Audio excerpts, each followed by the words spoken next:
A very good afternoon and welcome to Africa Trade Brief. Today we are looking at informal cross-border trade on the African continent. The UN Conference on Trade says informal cross-border trade is trade between neighboring countries that's conducted by vulnerable, small, unregistered traders.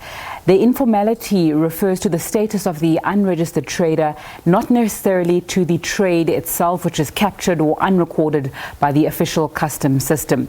So the Africa Export-Import Bank says a relatively low level of intra-Africa trade across borders is not accounted for, and perhaps that would mean that our trade statistics need to be changed, and the launch of the operational phase of the Africa Continental Free Trade Area Agreement will influence the region's ICBT dynamics, especially as re-exports account for a significant share of intra-Africa traded goods.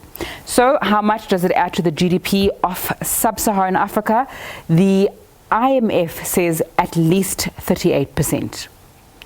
Let's go to the next graphic now, graphic 2, which according to the African Development Bank Group 2020 Trade Report, this is how trade is broken up when it comes to informal cross-border trade. Manufactured goods taking up about 49%, agricultural goods making up about 51% of ICBT, if we're looking at broad categories. It's very interesting when we take a look at the gender of informal traders. About 39% are males and females are around 61% when it comes to informal cross-border trade. Who conducts that kind of trade? The International Labour Organization says nearly 34 million people were unemployed on the African continent in 2019. The employment rate for women is around 7.5%, and it's higher than the employment rate for men, around 6.3%. In Western Africa, for instance, the unemployment rate for women was 6.6% compared to 5.6% for men. Total unemployment rates tend to be highest in Southern Africa, mostly driven by South Africa.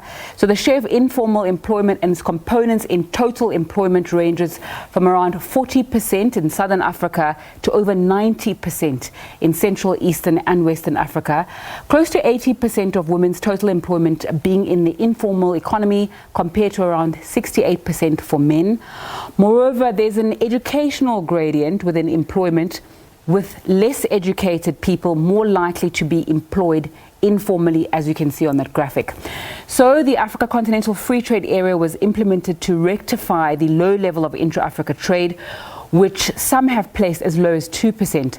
However, some academics from Brookings have estimated that that figure is so low because intra-Africa trade is not really counted. And this chart shows, and I'm quoting verbatim here, with the exception of Tunisia, which has low formal sector intra-Africa exports, the smaller landlocked countries are usually where informal sector trade is most intensive. Summarizing the available data, it's concluded that intra-Africa trade is systemically underreported by anything between 11% and 40%. Right, so it's getting a little bit warmer in South Africa. The lockdown is easing a little bit, as announced by our president yesterday, and I thought it would be good to get out of studio and take a look at how informal trade works away from graphs by speaking to traders from different parts of our continent on the streets of Johannesburg. Let's take a look. An Afrexim Bank report states that informal cross-border trade accounts for around 43% of income across the African continent. The United Nations says around 70% of traders in the informal trade are women. The Trade and Law Centre estimates that informal trade in the Southern African development community makes up about 30 to 40% of total intra-SADC trade, with an estimated value of over $17 billion. One trader's goods in a Johannesburg market is an example of this. I'm selling a fish from Malawi, a sweet potato from Malawi, and tomato, onion, and the clothes.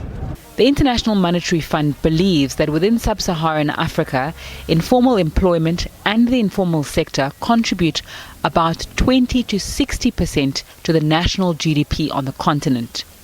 Informal trade and the informal economy clothe, feed and educate people in Africa.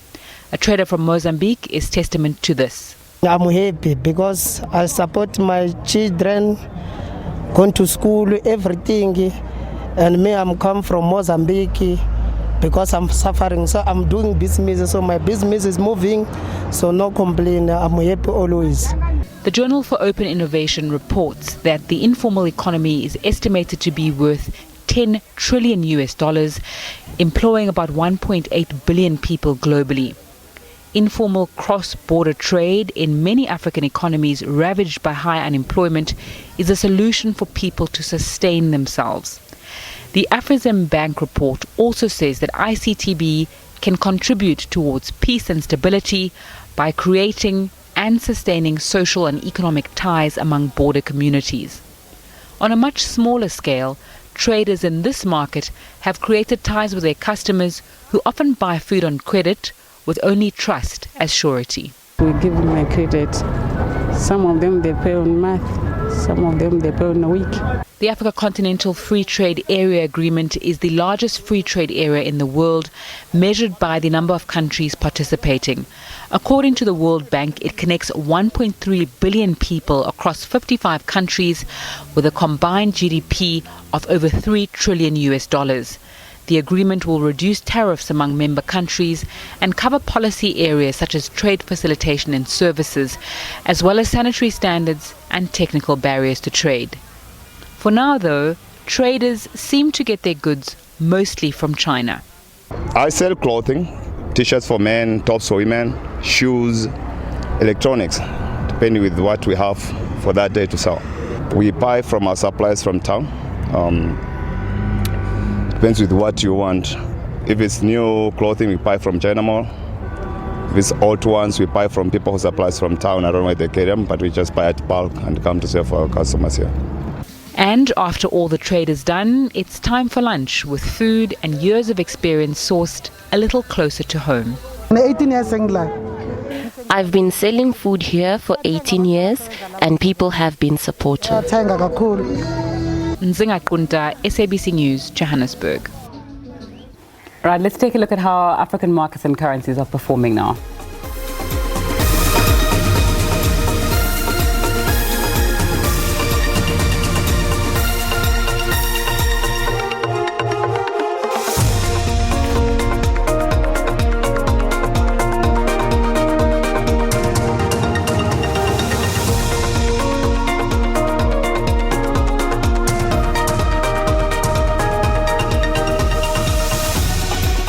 My colleague Nompumelelo Siziba is standing by with more business news after the break. It's very good afternoon from me. Stay safe.